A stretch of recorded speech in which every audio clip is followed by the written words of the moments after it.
What's going on, guys? It's Dave Kim for WGRD.com. Tonight, it is the Avalanche Tour. Stone Sour, the headliners. I have Corey Taylor right here. Man, how have things been?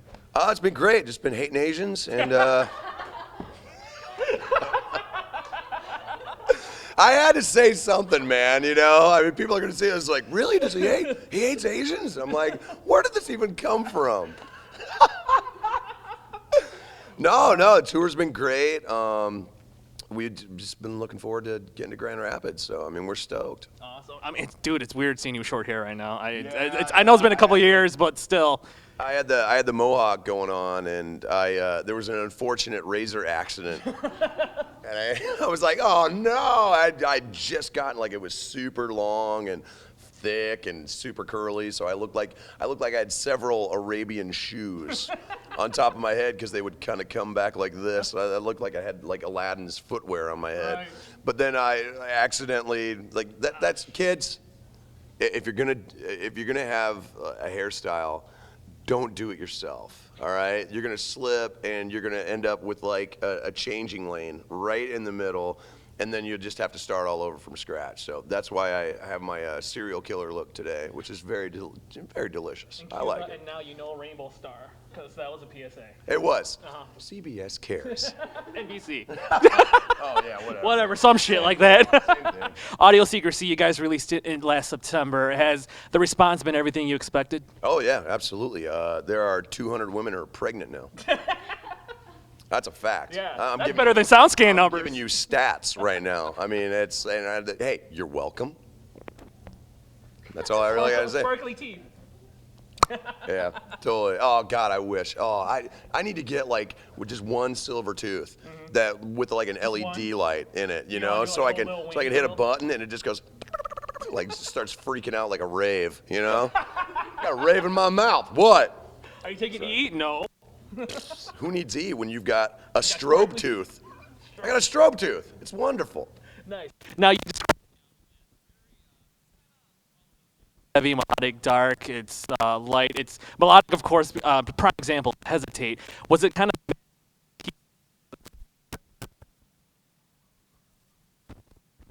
good? Oh no. And you wonder why I hate it. Are we back? Can you hear me? Nice. Okay. Oh, okay. Glad this is only for the website. Oh, I don't even rate the radio station. Oh. I'm a little blip on the website. To all 12 people who are going to see this. No. You see what I deal with? No, if this was North Korea, I would have been executed just now, though. Kim Jong be able to cut my head off. If this is North Korea, there'd be no freedom of the press, so this would have been like a bootleg anyway. Right, this has been heavily edited. Talking on Twitter, and it's like, yes, I hate Asians. My new tag is KKK. There you go. Rip. Okay, what are we talking? Yeah, I was asking you. Yeah. All these different elements. It was easier than you think, you know. I mean, the mistake that a lot of people do is that they don't look at the overview of an album, and so, you know, what are we trying to say with this? And with me, I always try to look at the story as a whole before I start focusing on, you know, the individual pieces and whatnot.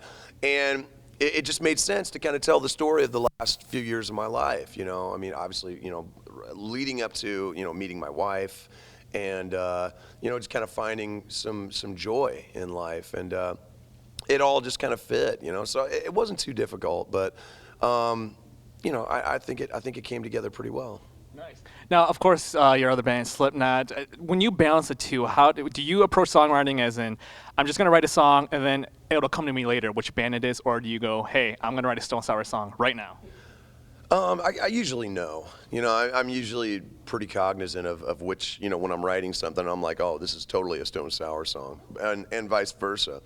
But at the end of the day, I mean, there are songs that I've written that don't fit with either band. You know, like, I mean, I might as well be Kenny Chesney at the time. Like, seriously, I mean, I've got some country songs, I've got some like Irish folk songs, I've got like all these tunes that I don't know what to do with. So, be on the lookout for a very eclectic, weird album under some weird pseudonym. Like, I have no idea, like Gary Busey or something like that. It'd be, you know, but it's, yeah, I mean, it's usually pretty evident. Like Snuff, I knew right out of the gate was a song for Slipknot because it was dark, it was melancholic, you know, I mean, it was very in the mood. And shut up! See what happened? See what happened? Yeah. The bathroom's right around the corner if you want to just kind of give yourself a courtesy, a little. Chatty Cathy. Yeah, yeah, I know, right? God. They're We're only white. we're only trying to give you gold.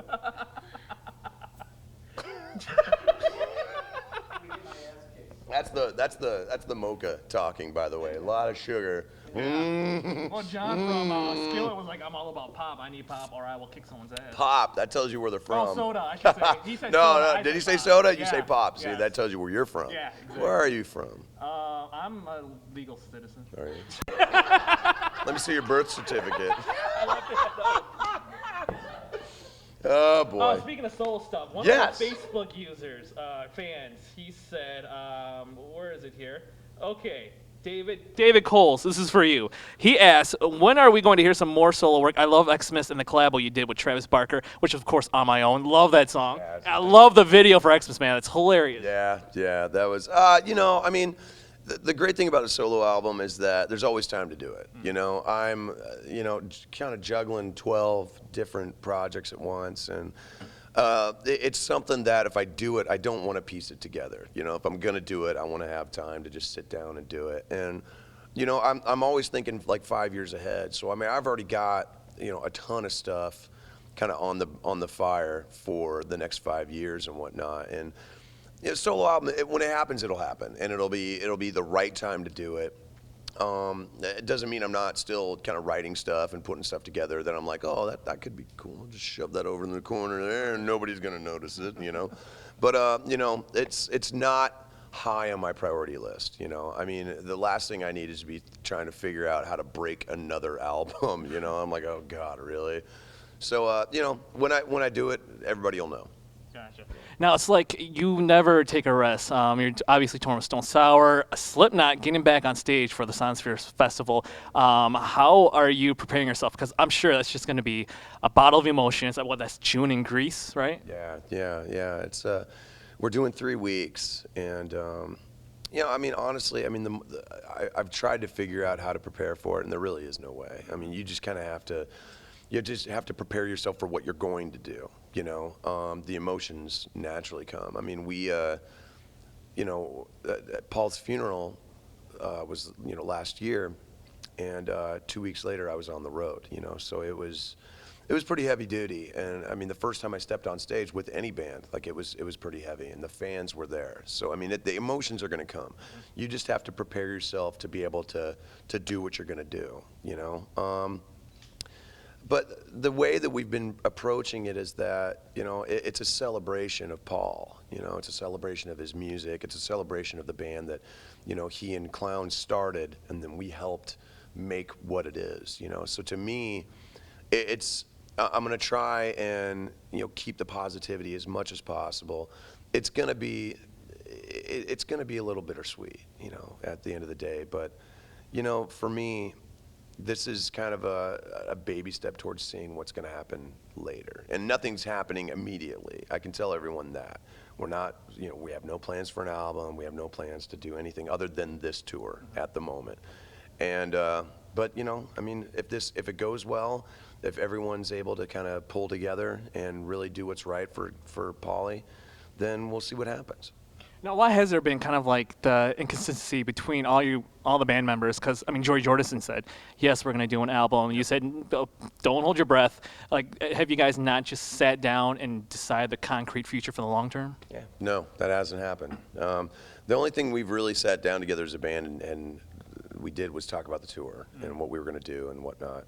But I'm not the guy who's going to sugarcoat anything.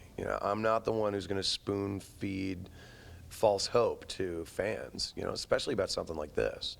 If this tour doesn't work, this band might be over, straight up. And I'm not gonna lie. I'm not the guy that's going to lie to the fans. I'm telling people as it is, because people keep hitting me up when any U.S. dates. I'm like, slow down, Beavis. All right, can we get through this and see what happens? It's still a shock, man. I'm gonna be getting on stage without my brother. And he wrote a lot of the songs. Not a lot of people know this. Yeah, exactly.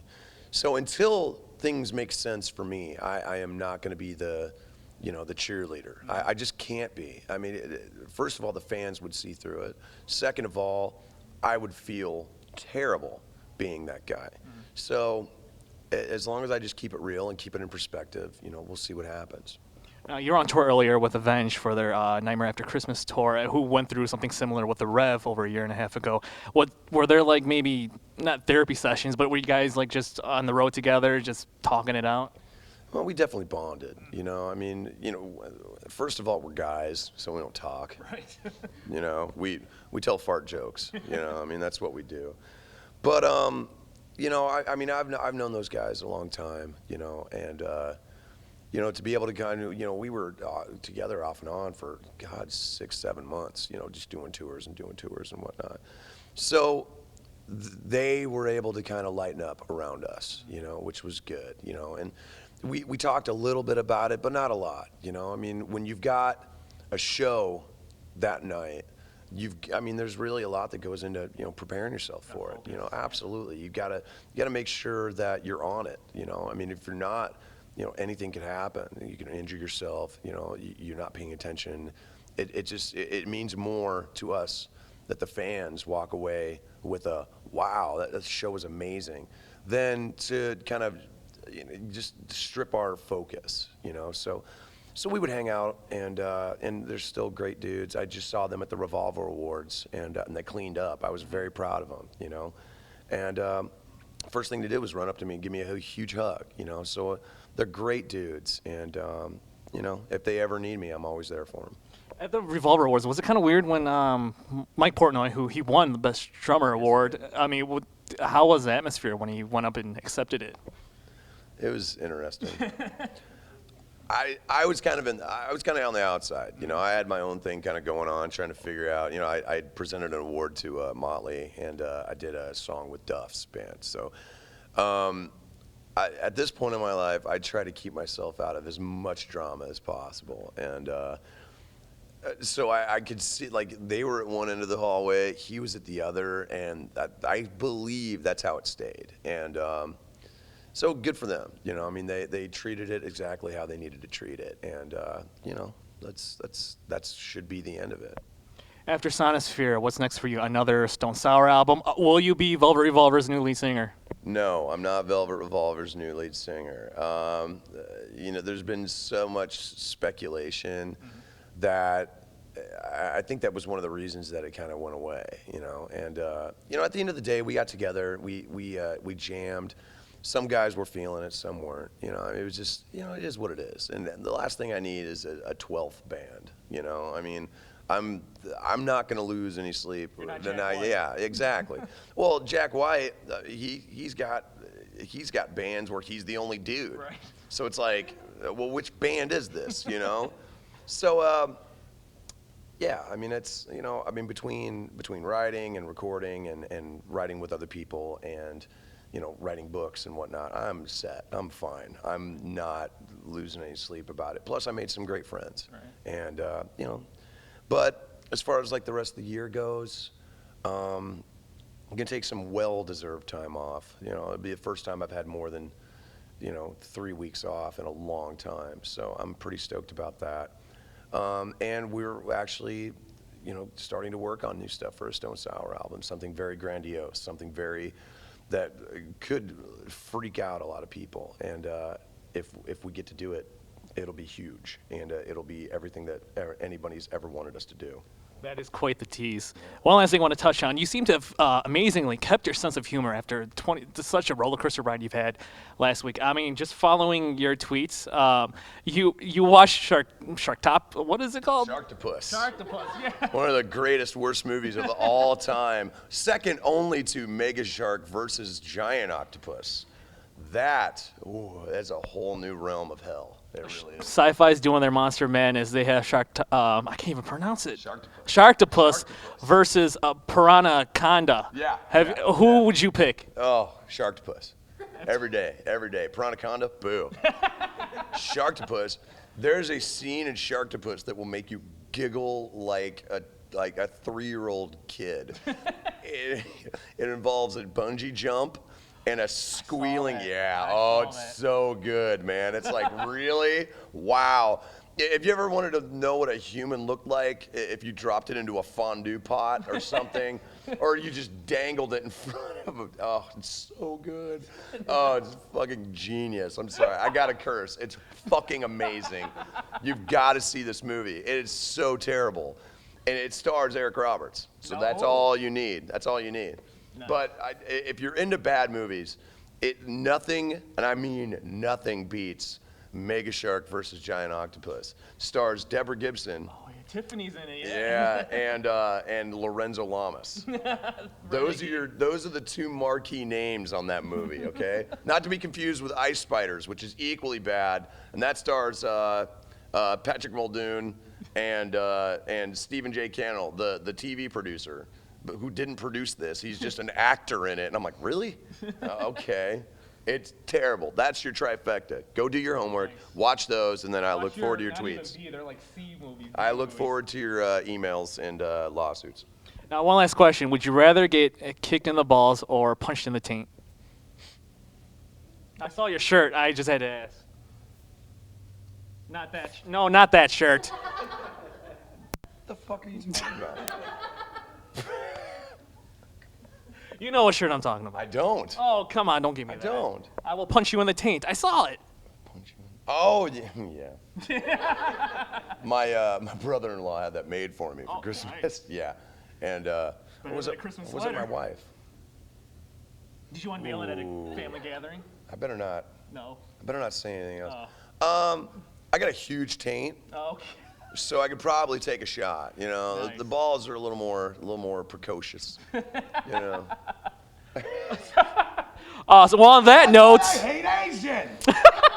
Corey Taylor, thank you so much. Ivan Lynch Tour, Stone Sour Record, Audio Secrecy. Go buy it. It's Dave Kim for WGRD.com.